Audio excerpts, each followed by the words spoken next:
are going to look at the ECGs. Previously, we are looking at the L1, L2, L3 AVF like this. After naming after seeing the name and age, you are going to look. From tomorrow, what you must do is first look at L1 and AVL. First, as you take the ECG after reading the name and the age of the patients and so on. First, what leads you must see L1 and AVL. What surface you are looking at? High lateral surface. What coronary artery you are looking at? Left circumflex. Good. Then I look at L2, AVF and L3. Now what surface I am looking at? What coronary artery I am looking at? RC. Then I look at AVR to see my P wave is negative, QRS is negative, my T wave is negative, means my impulse is going in normal direction. So in this way I finish my limb leads. Then I come to chest leads. What lead I must see first? Lead V1. What I am looking at? What surface I am looking at? Right ventricle. What coronary artery I am looking at? Proximal RCA. Then I look at V2, V3 and V4. Now what surface I am looking at? Septum and antral wall. Not territory I am looking at? LAD. Then I look at V5 and V6. There I am looking at anterolateral surface and circumflex territory. Right? So this is how to look at an ECG.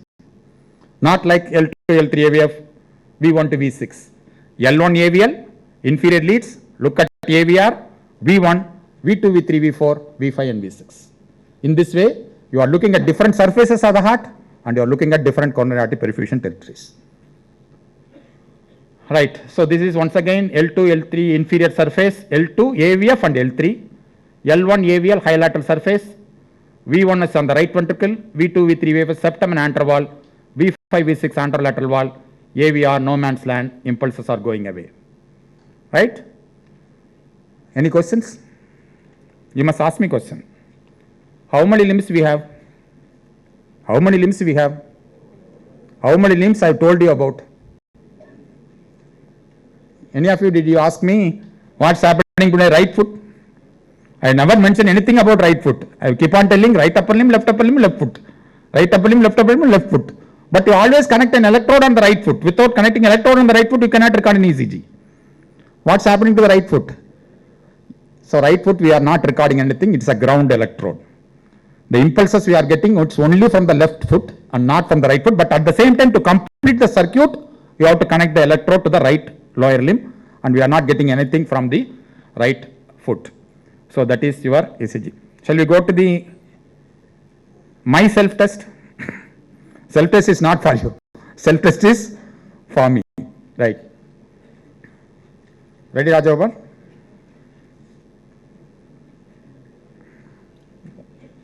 You can go there. You can do that there. Right. Lead is a physical object. Yes, no, don't know.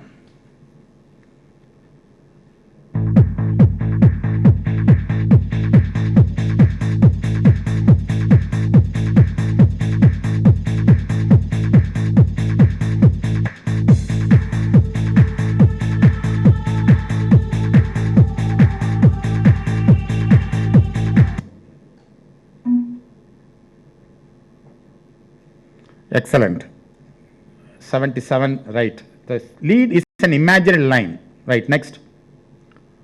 Following are unipolar leads except V2, AVR, L2, V6, which is not a unipolar lead.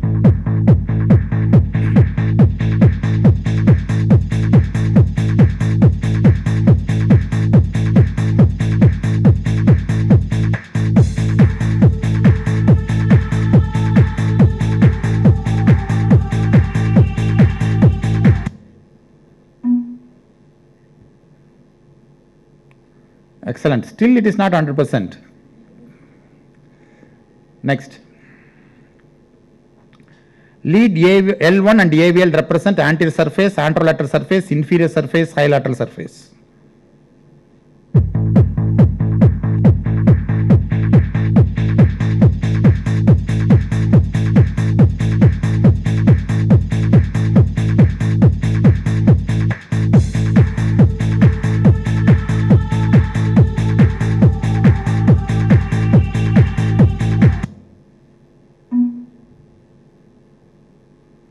91. L1A will represent high lateral surface. Next. Which is the right sided lead? L3, L2, L1.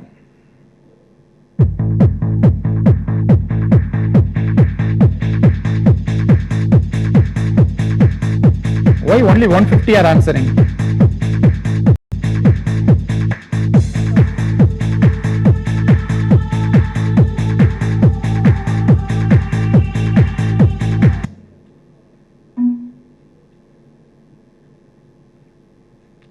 See, right sided lead is L3 because I told you L3, the impulse is coming inferior and towards the right. So L3 I told you it is on the right side. So that's why I told you the opposite leads. L3 is right, AVL is left.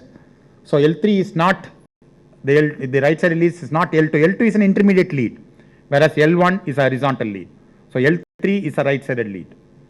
Next. In which lead all waves are negative normally? This I need 100% right answer. Yes.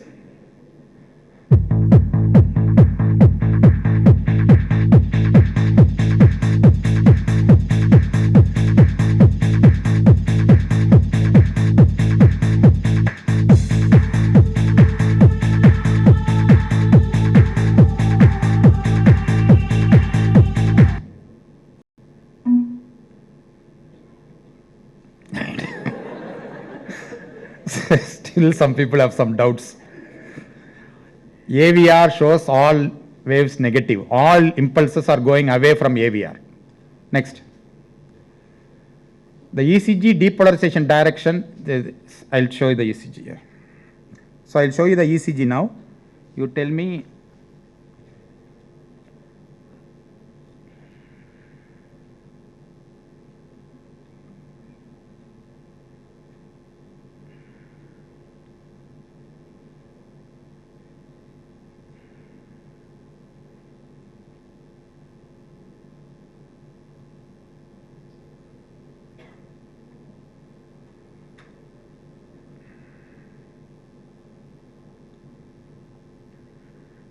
So this is your real world. So look at the ECG, look at the limb leads, look at the limb leads. You tell me in this ECG depolarization direction is normal. Yes, no.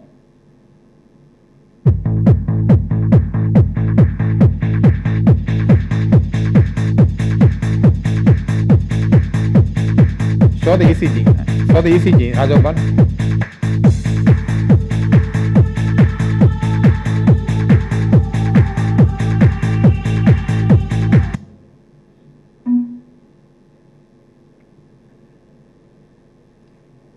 Yes, excellent. Why the depolarization is not normal? Excellent. You see that now? The AVR is positive. The QRS in AVR is positive. So that's why the depolarization is not normal here. The depolarization is coming like this rather than going down. So good. Right. We'll go to the, that's all, no?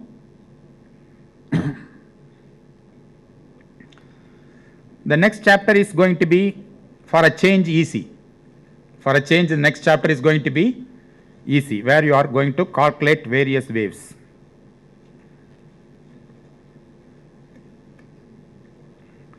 So now, having understood the lead system, having understood various waveforms in my ECG, I want to know each one of my waveforms is normal or abnormal. Whether my P wave is normal or abnormal. If it is abnormal, why it is abnormal? If a QRS is normal or abnormal. If it is abnormal, why it is abnormal? Like that. T wave is normal or abnormal. For that, I must know whether what is the normal amplitude and the duration of each one of these waves. When the waves are abnormal, what is the clinical significance? For that, you have to understand the ECG paper first. So ECG paper only helps you to calculate each one of these waveforms amplitude and duration. So our ECG paper recorded by the ECG machine has got small squares and big squares. There are small squares and big squares. Usually horizontally we measure time and vertically we measure the amplitude. Each one of your waveforms will have the amplitude and duration. So amplitude has to be normal, duration has to be normal. So for that, I have to measure what is the duration of the P wave, what is the amplitude of the P wave, what is the duration of QRS complex, what is the amplitude of the QRS complex. So measure amplitude vertically, measure duration horizontally. For that, the ECG is recorded at the speed of 25 millimeters per second. Normal ECG speed is 25 millimeters per second, and it is normally the ECG is recorded in 1 millivolt standardization. So in any ECG, before you interpret an ECG, you have to look at this vertical bar which is being recorded. In many ECG machines, it may be recorded before each one of these leads, or they can give it in the bottom of the ECG paper or in the side of the ECG paper and say in which standardization they are recording and which speed they are recording. Without making sure this standardization and speed, you are not supposed to interpret an ECG. Very, very important. You have to make sure the ECG is recorded 1 millivolt standardization. 1 millivolt standardization is nothing but this vertical bar will have 10 small squares. This vertical bar will have 10 small squares. Each one of your big square will have 5 small squares horizontally and 5 small squares vertically. Each one of your big squares will have 5 squares horizontally, 5 squares vertically, and your 1 millivolt standardization should include either 10 small squares or 2 big squares. So this is your 1 millivolt standardization, and the ECG speed of recording is 25 millimeters per second. Only then whatever I am going to say subsequently is going to be correct. Only when this ECG is recorded in this way, whatever I am going to say is going to be correct. Whether you see ECG to diagnose myocardial infarctions, ventricular hypertrophy, chamber enlargement, at least see ECG to check your eyesight. If you are not seeing the small and big squares correctly, see the ophthalmologist. For at least for that purpose, from tomorrow you can see the ECGs. So check your eyesight. So you must have a good eyesight to look at the small squares and the big squares. Right, this is what I told you. Each one of my small square horizontally represent 0.04 second. Horizontally I told you time. Time is in seconds. So each one of my small square horizontally is 0.04 second. So what is the duration of my big square? 0.2 seconds. So 5 into 0.04 is 0.2. So duration of my big square is 0.2. Duration of my small square is 0.04 when the ECG is recorded at 25 millimeters per second speed at 1 millivolt standardization. Vertically, each one of my small square is 1 millimeter. Each big square is 5 millimeters. Vertically I am measuring amplitude means in millimeters. So amplitude is measured in millimeter. One small square is 1 millimeter, one big square is 5 millimeters. So clear? 0.4 and 0.2, 1 and 5. This is the measurement. Now we are going to measure each one of this. I know now how to measure the amplitude, how to measure the duration. So each one of the waves I am going to see what is the normal amplitude and duration. When it is abnormal, how it is normal. So any ECG recording like this, you must see that in the bottom you would have had this vertical bar saying that 1 millivolt standardization or 10 millimeters per millivolt, and the speed of recording is 25 millimeters per second. Without making sure this point, you are not supposed to interpret and diagnose ventricular enlargements, the bundle branch blocks and duration and so on.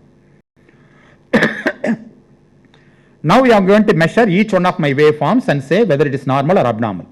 So first we are going to measure the P wave. P wave represents biatrial depolarization. It is not as if right atrial depolarization, it is a biatrial depolarization. The P wave best measured in lead 2 and V1. The P waves are best measured in natural, isn't it? My P wave direction is coming towards the lead 2, isn't it? It is a lead which is going to show me very nice P wave. That's why I am going to measure the P wave in L2. The P wave duration is measured from the beginning of the P to the end of P wave. Amplitude is measured from the baseline to the peak of the P wave. Very simple. Beginning to the end is the duration. Base to the apex is the amplitude. Right? For each one of the waves, you have to remember a particular number. Each one of the waves. P wave, you have to remember 2.5. P wave, you have to remember 2.5. So in lead 2, the P wave will be looking like this, and in lead V1, it will be biphasic. Initial positive component and terminal negative. I'll tell you why this is when you come to the chamber enlargement. But just remember the P wave looks like this in L2. So you measure the amplitude and duration in lead 2. So the amplitude should not exceed 2.5 millimeters and the duration should not exceed 2.5 small squares horizontally, which means 0.1 or 0.12 second. So horizontally it should not exceed 2.5 squares, vertically it should not exceed 2.5 squares. Simple. If it exceeds 2.5 squares vertically, it is called tall P wave. If it exceeds 2.5 squares horizontally, it is called wide P wave. So duration increase wide, amplitude increase tall. Right atrial enlargement tall P wave, left atrial enlargement wide P wave. That's all. Whenever the P wave exceeds 2.5 vertically, it is a right atrial enlargement. Whenever the P wave exceeds 2.5 small squares horizontally, it is a left atrial enlargement. When the P wave is tall and wide, biatrial enlargement. You see, ECG is so simple. Tall P wave, wide P wave, tall and wide P wave. So this is where the P wave ends. 2.5 you have to remember. The lead you must see is L2. Tall P wave is right atrial enlargement. Wide P wave is left atrial enlargement. So as I can see it here, the right atrial enlargement produces a tall P wave, left atrial enlargement produces wide P wave. So ECG of a tall P wave, as you can see it in L2, the P wave is around 4 millimeters in height, so it's a right atrial enlargement. Here you can see it's a wide P wave, the amplitude, the duration is 4 squares, so it's a wide P wave, so this is a left atrial enlargement. Then we look at the PR interval. As I told you, PR interval, main contributor to the PR interval is AV nodal delay. Although the PR interval represents the entire atrioventricular conduction, but primarily it is AV nodal delay. PR interval is once again measured in lead 2 because you are nicely seeing the QRS, you are nicely seeing the P wave in L2. That's why PR interval is measured in L2. So it is measured from the beginning of the P wave to the beginning of the QRS complex, or from the peak of the P wave to the peak of the QRS complex. There are two ways by which we can measure. If you are not able to see the beginning of the P wave and the QRS complex nicely, you can take from the peak of the P wave to the peak of the QRS. If you are seeing the beginning nicely, you can take it from the beginning to the beginning of QRS, beginning of the P to the beginning of the QRS. For PR interval, the number to be remembered is 12 and 21. P wave what number?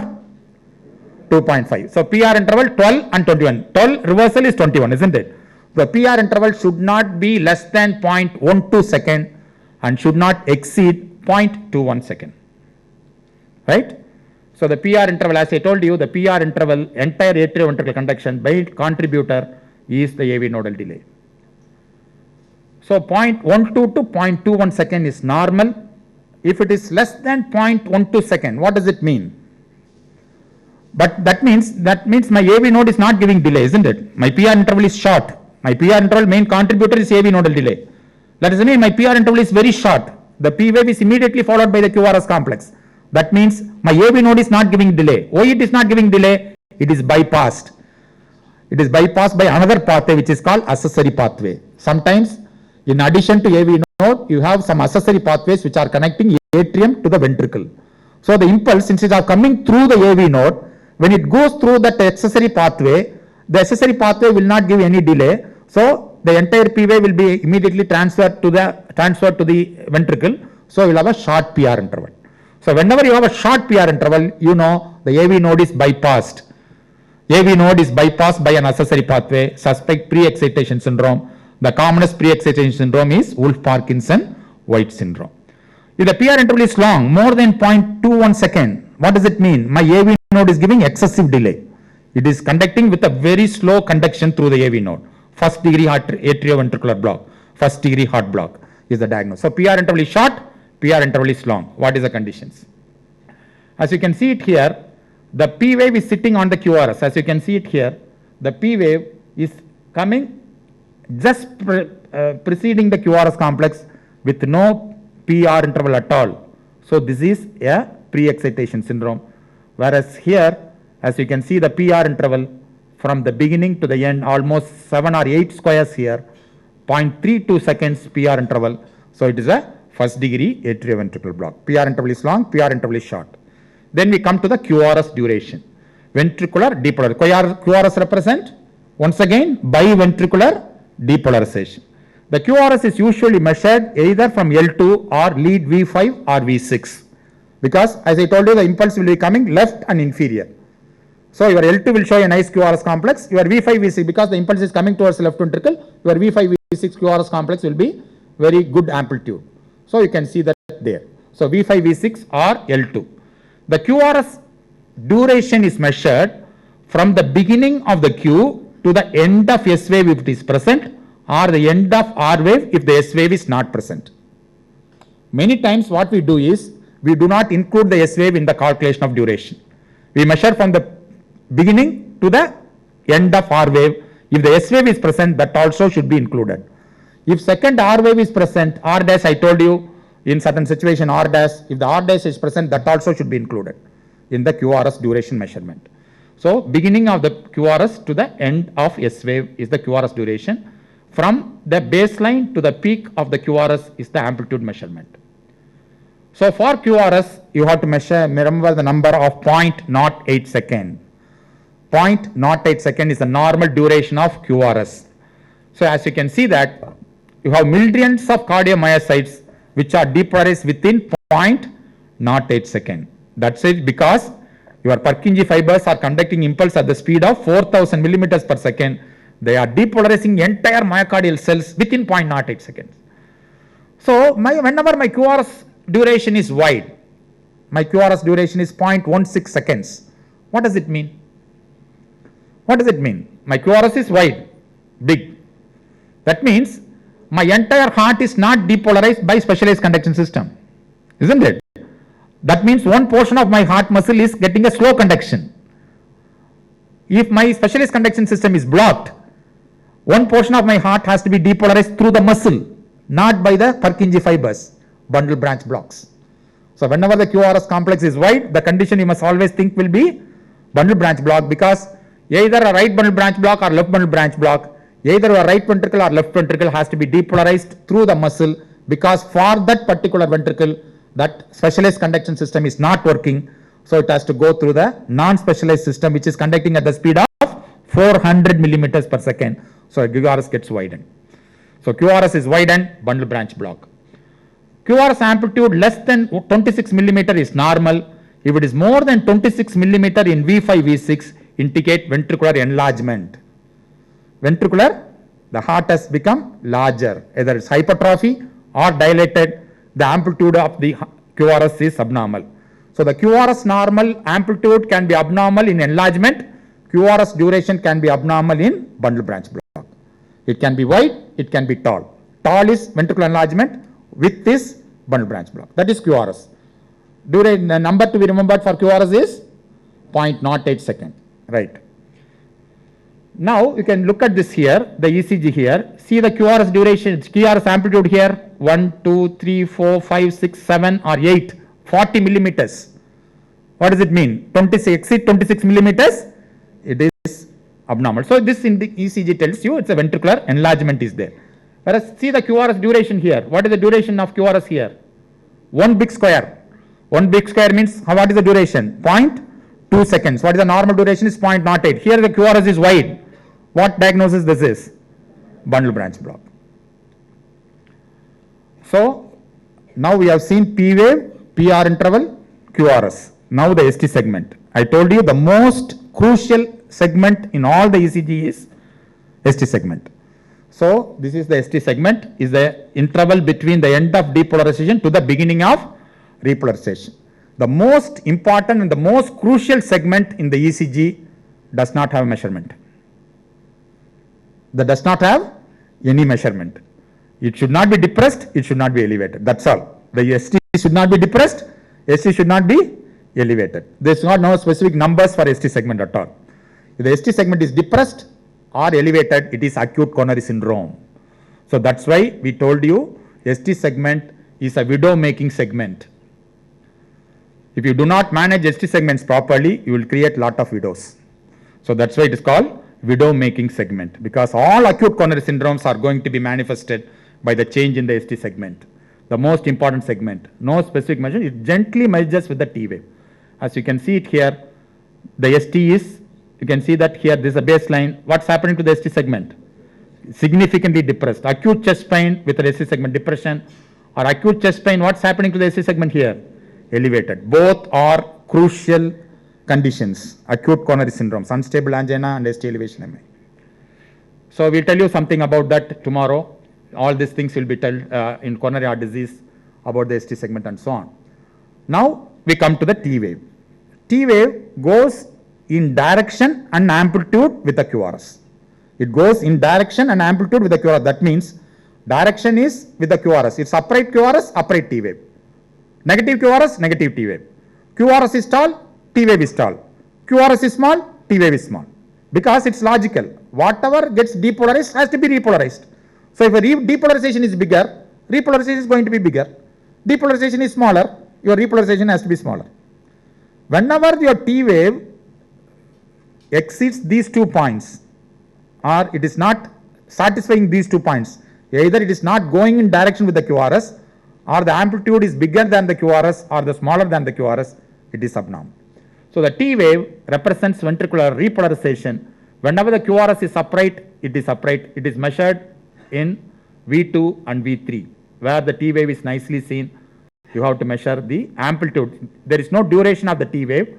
It is only the amplitude from the baseline to the peak of the T wave is the amplitude of the T wave. So T wave goes with the QRS in amplitude and direction. This is what I told you. The normal T wave should not be more than 40% of the succeeding or the preceding R wave. It should not be more than 40% of the QRS. So it goes with the QRS. So first measure the QRS amplitude. 10 millimeter QRS. The T wave should not exceed 4 millimeters. 40% of the QRS. If it exceeds 40%, you call them as a tall T wave. If the QRS is 10, the T wave is 9, it is tall T wave. And it should be at least 20% of the previous QRS. So if it is 10 millimeter QRS, your T wave should be at least 2 millimeters. It is less than 2 millimeters, it is a low voltage T wave. If it is more than 4 millimeters, it is high voltage. So remember 40 and 20 for the T wave. Remember 2 conditions for tall T wave, 2 conditions for a low voltage T wave. 2 conditions for tall T wave is ischemia and hyperkalemia. 2 conditions for a low voltage T wave is hypokalemia and a non-specific change. It could be still a many of our patients may have normally low voltage T wave. So it may be a non-specific change or a hypokalemia. So this CCG you have seen or not seen? This CCG you have seen? Yes, this is one of the MCQs we told you whether T wave direction is normal or abnormal. Here the T wave is abnormal because the direction. QRS is upright, but the T wave is negative. That's why here the T wave is abnormal because of the direction. See it here, the T wave. What's happening to the T wave? See, so big. So I told you 2 conditions which can produce tall T wave. One is ischemia, another is.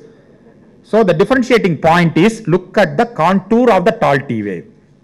If the T wave has got broad base and a blunt apex, relatively blunt apex, broad base, blunt apex, it is ischemia. Broad base, blunt apex is ischemia. Whereas look at this T wave. What's happening to the T wave? See the base. It's so narrow. See the apex. It's arrowhead apex. So narrow and sharp.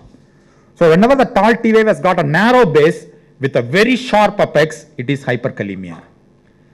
So this is hyperkalemia. You can see that very short. You compare the previous ECG here. See the base. See the apex. See the base here. See the apex. So nicely you can see once you look at this T wave, you know it is hyperkalemia. So look at the contour. Whenever tall T wave, broad base, blunt apex is ischemia. Narrow base, sharp apex is hyperkalemia. 2 conditions which can produce the tall T waves. Whereas the low voltage T wave will be less than 20% of the preceding R wave. Then after the T wave, you may have a very small wave which is called U wave, which is due to the repolarization of the Purkinje fibers. Once again, this U wave you have to see in lead V2 or V3. Sometimes you may see, sometimes you may not see. Just like I told you about the T wave, which will go in direction and amplitude with the QRS complex, the U wave will go in direction and amplitude with the T wave. If the T wave is tall, U wave is tall. T wave is upright, U wave is upright. So whenever you have a low voltage T wave, but a prominent U wave, whenever you have a low voltage T wave, expect the U wave to be small. But you have a low voltage T wave, but a prominent U wave. That's a condition of hypokalemia.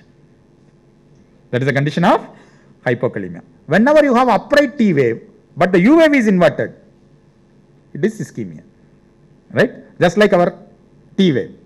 So that U wave will go in direction and amplitude with the, first remember, one of the important condition which can produce abnormal U wave will be a hypokalemia. Hypokalemia will also produce the low voltage T wave. So that is the U wave. Inverted U waves is coronary heart disease. Then when you measure the QRS, you measure the depolarization. When you measure the T wave, you measure the repolarization. In QT interval, I am measuring both from the beginning of depolarization to the end of, so entire depolarization, my distance between depolarization and repolarization of ST segment, then also the whole of repolarization. So the QT interval is usually measured in lead AVL. QT interval is measured in lead AVL. So lead AVL, you have to measure the QT interval from the beginning of the QRS complex to the end of the T wave is my QT interval. This is my QT interval. So the QT interval represents the combination of entire depolarization and repolarization. So the QT interval will vary with the heart rate. Bradycardia will produce a long QT, tachycardia will produce a short QT. That's why whenever you measure a QT interval, you have to correct it with the heart rate. By Besset's formula, many of your ECG books will give you tabular columns by which you can just see the heart rate and see what is the expected QT interval for that heart rate. So your measured QT interval is longer than that particular given interval. It is long. It is short also, you can diagnose from the QT interval. So bradycardia long QT, tachycardia short QT.